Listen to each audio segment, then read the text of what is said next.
දාන මේන් කොම්පොනන්ට් තුන ගැන තමයි අද කතා කරන්න බලාපොරොත්තු වෙන්නේ. අපි බලමු පළවෙනි කොම්පොනන්ට් එක ගැන. පළවෙනි එක තමයි CPU එවත් සෙන්ට්‍රල් ප්‍රොසෙසිං යුනිට්.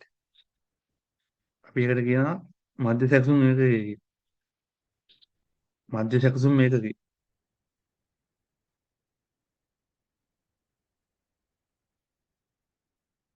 මධ්‍ය සැකසුම් මේකකයේ හඳුන්වන්නේ පරිගණකයේ තියෙන මොලේ කියලා.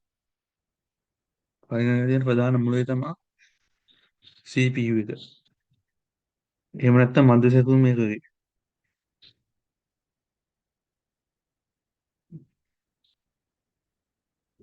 මේ මධ්‍ය සැකසුම් මේකකයේ තියෙන ප්‍රධාන කොටස් ගත්තොත් පළවෙනි එක තියෙනවා කන්ට්‍රෝල් යුනිට් එක. පළවෙනි කොටස තමයි කන්ට්‍රෝල් යුනිට්. කියන්නේ පාලන ඒකකය. දෙවෙනි එක තමයි ගණිතමය හා තර්කන ඒකකය. ඒ කියන්නේ කැල්කියුලේෂන් පැත්තයි ලොජික් පැත්තයි තර්කානුකූලව කියලා විධාන දෙන පැත්ත තියෙන කම්පියුටරේ අන්න ඒ පැත්තයි දෙකම කවර් කරන්නේ මෙන්න මේ ගණිතමය හා තර්කන ඒකක කියන මෙන්න මේ කොටසයි. අපි ඒකට කියනවා ALU කියලා. ඉන්නේ ඇරිත්මැටික් ලොජික් යුනිට්. තුන්වෙනි කොටස තමයි රෙජිස්ටරේ. පළවෙනි එක කන්ට්‍රෝල් යුනිට් එක. ඒ කියන්නේ පාලන ඒකකේ. දෙවෙනි එක තමයි ALU එක. ඇරිත්මැටික් ලොජික් යුනිට් එක. ගණිතමය හා තර්කන හැකියාව. තුන්වෙනි එක තමයි රෙජිස්ටර්ස්. මෙන්න මේ ප්‍රධාන කොටස් තුنين තමයි මධ්‍ය සැකසුම් එක සමානිත වෙන්නේ. ඉතින් මේක වැඩ කරන ආකාරය ගත්තොත් මේක තියෙනවා ලබා ගැනීම කියලා එකක්. මේක කියනවා පෙච් කියලා. ඉංග්‍රීසි භාෂාවෙන් පෙච්. අර දෙවෙනි එක තමයි තේරුම් ගැනීම. දෙන ඉන්පුට් එක يعني දෙන data එක ලබා ගන්න ඕනේ. දෙන ඉන්ෆර්මේෂන් එක ලබා ගන්න ඕනේ. ඒක ඊට පස්සේ තේරුම් ගන්න එක තමයි ඩෙකෝඩ් කියන එකෙන් කරන්නේ. ඊට පස්සේ තුන්වෙනි එක තමයි ඒවා ක්‍රියාත්මක කරනවා. එක්සිකියුට් කරනවා. හතරවෙනි එක තමයි ඒවා ස්ටෝරේජ් කරනවා, ගබඩා කරනවා. වැඩ කරන ආකාරය ගත්තොත් මතක තියාගන්න ඕනේ. පළවෙනි එක තමයි ලබා ගැනීම. දත්තයක් ලබා ගන්නවා, තොරතුරක් ලබා ගන්නවා. මේකට කියන්නේ ෆේච් කියලා ඉංග්‍රීසි.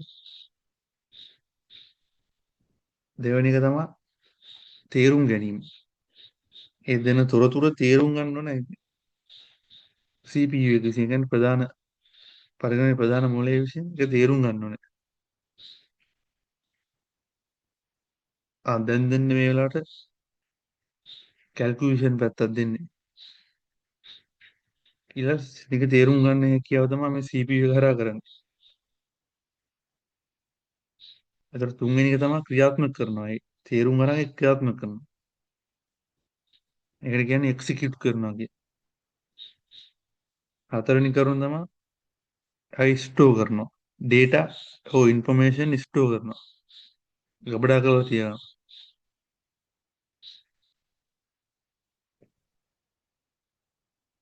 මෙන්න මේ ප්‍රධාන කොටස් හතරකට තමයි වැඩ කරන්නේ පරිගණක. සෝරි CPU එක වැඩ කරන්නේ. මේක වේගය ගත්තොත් මේක වේගෙම ඉන්නේ ගිගාහර්ට්ස් වලින්. ගිගාහර්ට්ස් වලින් තමයි වේගය මයින්නේ. මේක ගිගාහර්ට්ස් වල අගේ වැඩි වෙනකොට වේගය වැඩි වෙනවා.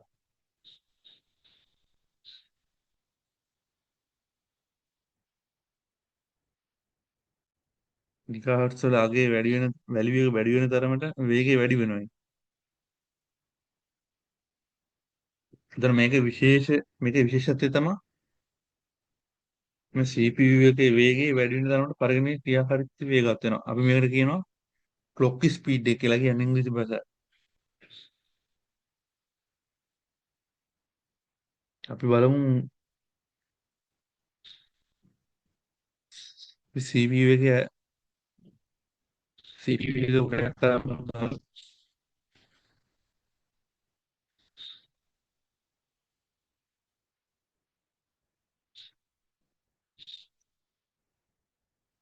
මේ දෙන්නේ CPU එක.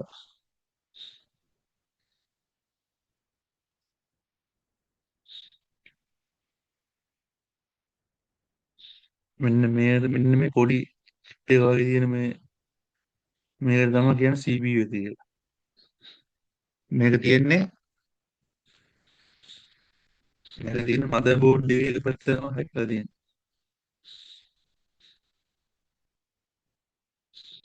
මේ තියෙන්නේ පරිගණකයේ ප්‍රධාන මූලය. පරිගණකයේ මූලය මේ CPU එක.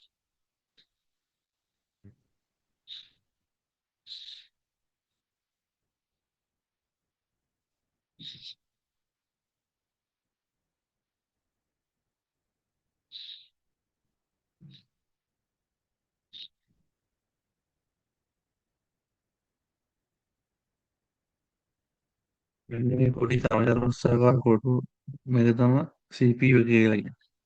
මේ තමයි පරිගණකයේ මූලය. මේක ගලලා මේක වැඩ කරන්නේ නැති කිව්වොත් ඔක්කොම ඉවරයි.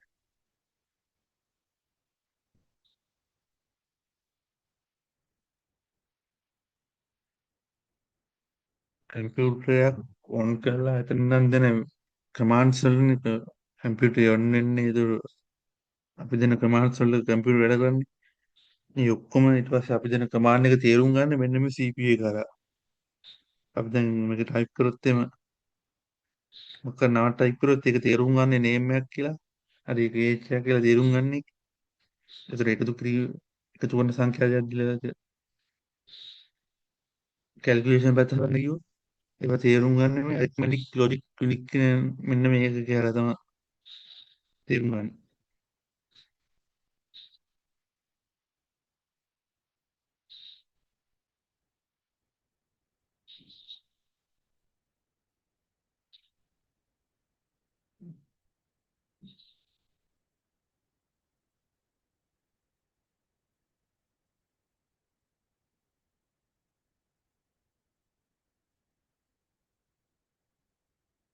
හරි අපි යන බලමු RAM එක කියන්නේ මොකක්ද කියලා.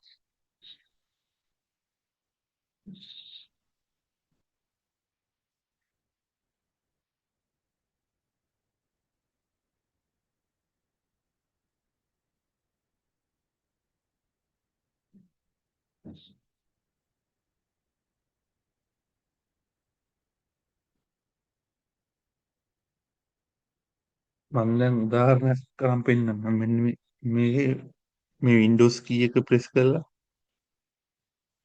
shortcut key එක කියන්නේ මේ Windows key එක click කරලා මේ X කියන command එක දුන්නාම මේ විදිහට taskbar එක open වෙනවා. ඒක මේ හතරවෙනි එකට තියෙනවා පහලින් ළඟ එනකොට පස්වෙනි තැන තියෙනවා systems කියලා එකක්. මෙන්න මේකට ගිහලා තමයි අපේ lap එකේ ඉන්නේ මොන වගේ RAM එකක්ද මොන වගේ CPU එකක්ද කියලා check කරලා බලන්න.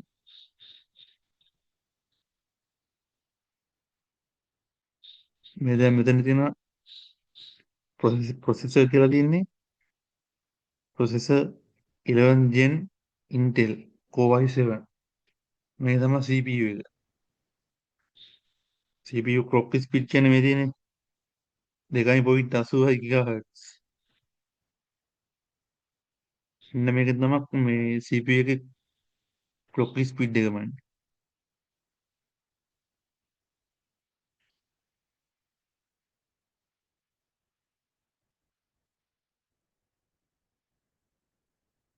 Windows key එක press කරා S කියන command එක දුන්නාම මෙන්න මේ විදිහට task එකක් open වෙනවා. task bar එක. ඒකේ system කියලා තියෙනවා මෙතන.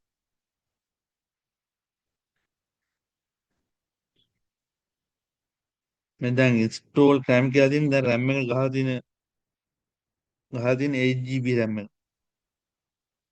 ඉතින් 7.7 usable. ඒ කියන්නේ මේක 8ක් වුණාට 7.70 තමයි මේ RAM එක ගන්න පුළුවන්.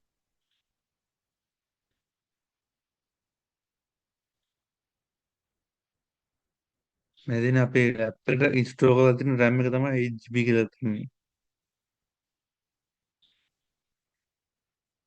හරි අපි දැන් කතා කරමු RAM එක පිළිබඳව. මේ RAM එක හඳුන්වන්නේ ටෙම්පරරි මෙමරි කියලා. ඒ කියන්නේ මේක తాවකාලික මතකය. මේකේ විශේෂත්වය ගත්තොත් මේක RAM එක වැඩි වෙන තරමට තමයි එකවර වැඩ කීපයක් කරගන්න පුළුවන් වෙන්නේ. මේකට කියනවා අපි মাল্টি ටාස්කින් කියලා. බහුකාර්යක්‍රම. ඒ කියන්නේ මේක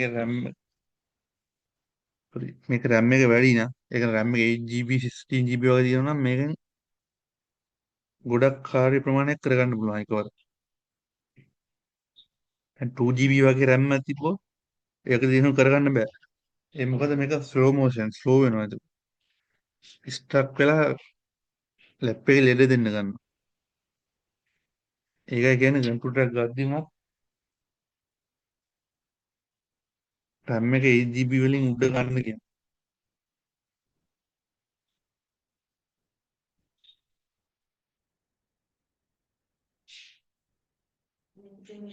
RAM එක RAM එකේ ප්‍රධානම කාර්යය ගත්තොත් මේ මොහොතේ භාවිත කරන software තියෙනවනේ ඒ software data වල తాවකාලිකව රඳව ගන්න.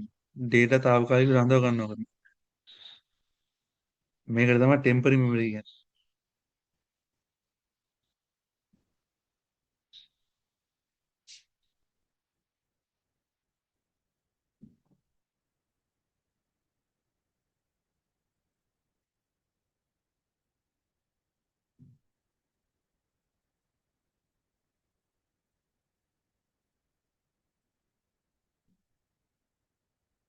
RAM එක තියෙන්නේ 2 GB වල ඉඳන් තියෙනවා 16 GB වෙනකම්. දැන් මෙතනින් ගන්න future ඒ කියන්නේ අනාගතයේදී අපිට 1 TB කියන RAM එක තමයි ගොඩක් use කරන්න පුළුවන්. දැනට තියෙන 16 GB වලට විතරයි.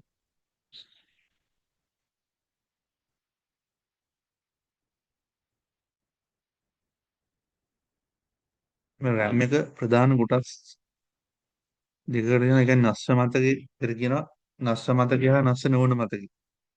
ඒ කියන්නේ volatile memory හා non volatile memory. මේකේ මෙන්න මේ කොටස් දෙකෙන් RAM එක අයිති වෙන්නේ නස්ස මතකයට. يعني volatile memory වල. මේකේ විශේෂත්වය තමයි පරිගණකය ඕෆ් කරපු සැනින් මේකේ තියෙන දත්ත මැකී යනවා.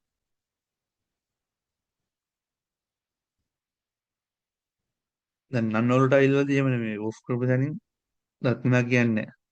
දත්ත එහෙමම තියෙනවා සේව් වෙලා.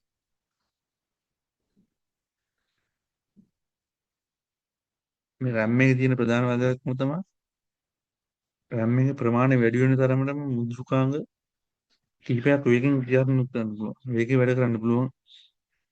ඒකට කියනවා মাল্টি ටාස්කින් කියලා. බහුකාර්යක්‍රමය කියනවා.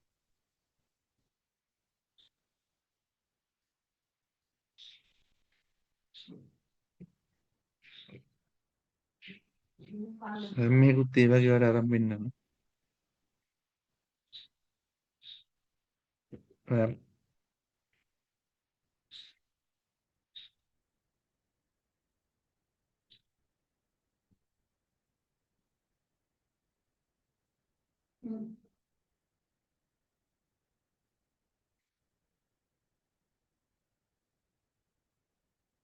මේ තමයි තියෙන්නේ කම්පියුටරේ තියෙන RAM එක.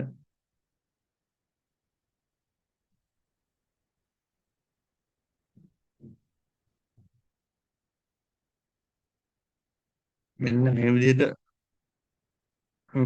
ප්‍රොසෙසර් මේ විදිහට අටක් තිබ්බොත් මේක කියන්නේ 8GB RAM කියලා. එතන පහක් තියෙන ඒ 5GB RAM. මේ සාමාන්‍ය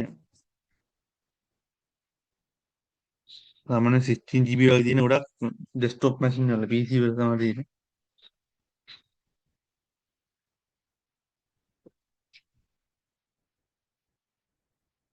ඉතින් මෙන්න මේ කතා කරපු RAM එකයි එතකොට CPU එකයි මේ දෙකම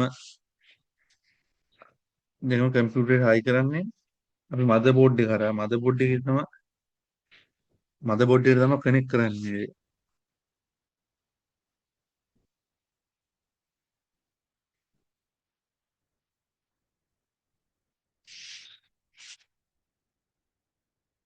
අපි ඊළඟ බලමු හાર્ඩ් ඩිස්ක් එක කියන්නේ මොකද කියලා. මේ හાર્ඩ් ඩිස්ක් එක කියන්නේ අපි දැන් දත්ත තියෙනවානේ දත්ත ගබඩා කරා. ඒක ස්ටෝරේජ් කරලා තියන්නේ මෙන්න මේ හાર્ඩ් ඩිස්ක් එකේ. මේක හඳුන්වනවා ස්ථිර මතකය කියලා. ඒ කියන්නේ පර්මනන්ට් ස්ටෝරේජ්. මේක ප්‍රධානම කාර්යය තමයි ෆොටෝ ගන්න පුළුවන්. ඒතකොට වීඩියෝ, ලිපි ගොනු, ලෙටර්ස් එහෙම තියෙනවා. ඒ වගේම තමයි ඔපරේටිං සිස්ටම් එක ස්ථිරව ගබඩා කරන්න. ඔපරේටිං සිස්ටම් එක ස්ථිරව ගබඩා කරන්න පුළුවන්. ඒ තමයි ප්‍රධාන කාර්යය ටික. පළවෙනි කාර්යය තමයි ෆොටෝ. එතකොට වීඩියෝ, ලෙටර්ස් OS එකට ස්ථිරව ගබඩා කිරීම කරන්න පුළුවන්. මේ හાર્ඩ් ඩිස්ක් එකමයි.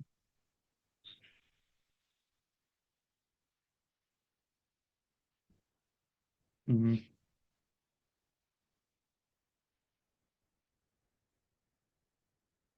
අපි මේ හાર્ඩ් ඩිස්ක් එක හඳුන්වනවා පරිගණක ස්ථිර ගබඩාව කියලා.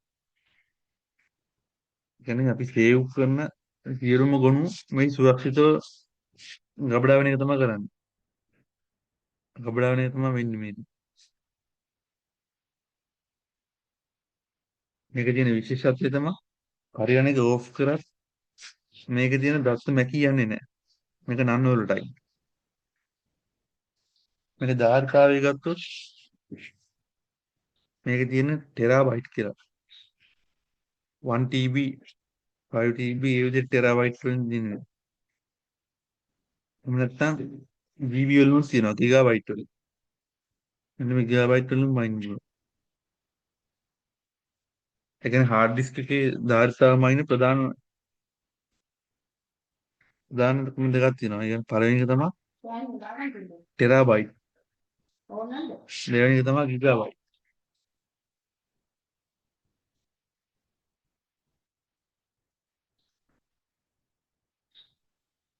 හાર્ඩ් ඩිස්ක් එකට උදාහරණයක් ගත්තොත් මේ විදිහට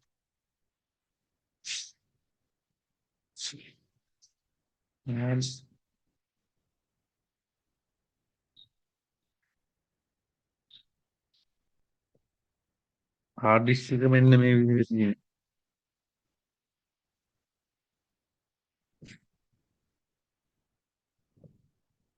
මෙන්න මේ විදිහට ඍජු කෝණාකාර හැඩය තමයි හાર્ඩ් ඩිස්ක් එකේ තියෙන්නේ.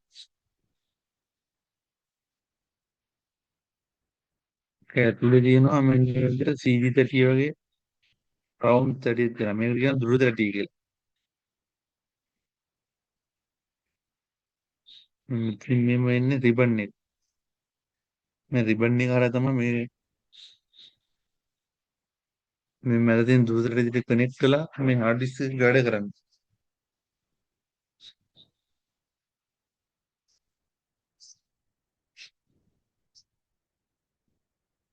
මෙන්න මේ දුර තැටියේ මැද්දේ තියෙන තමයි කියන්නේ ස්පින්ඩල් කියලා. මේකට කියන්නේ ස්පින්ඩල් කියලා. එතකොට මේ තියෙන ඩිස්ක් එක. මේ මෙතන නිල් පාටින් වහම රවුමකින් තියෙන ඒ තමයි ෆයිල් සේව් වෙලා කියලා පෙන්නන්නේ. ඉතින් ෆයිල් සේව් වෙච්ච තියෙන්නේ. ආයෙ මෙන්න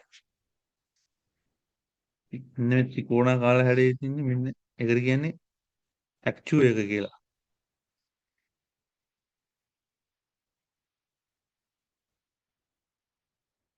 එතන මේ මෙතන ත්‍රිකෝණාකාරයේ මේ මුදුනේ මුදුනේම කියන්නේ read write head කියන වෙන්නේ කොටස.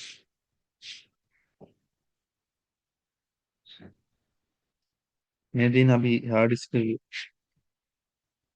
කනෙක්ට් කරන පෝට් මේ තියෙන මෙතන. data cable port එකක් ඕන. ඒතර drive configuration port එකක් ඕන. power port එකක් ඕන. මෙන්න මේ විදිහට තමයි hard disk එකේ ඇතුළේ මේ විදිහට තමයි හැදිලා තියෙන්නේ.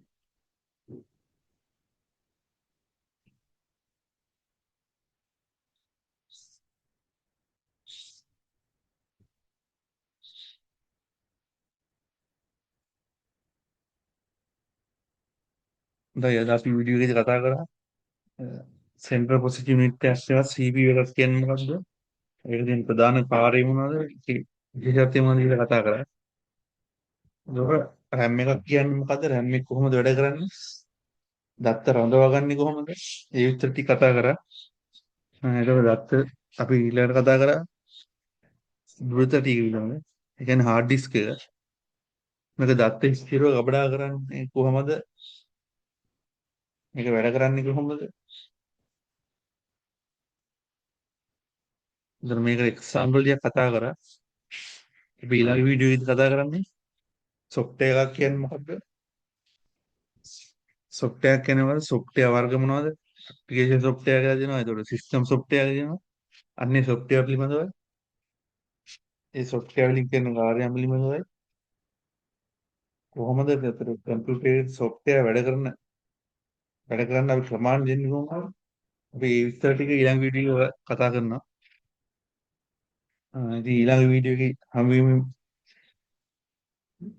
බලාපොරොත්තු වෙන අදට සමු ගන්නවා. ඔයාලා බොහොමත්ම ස්තුතියි.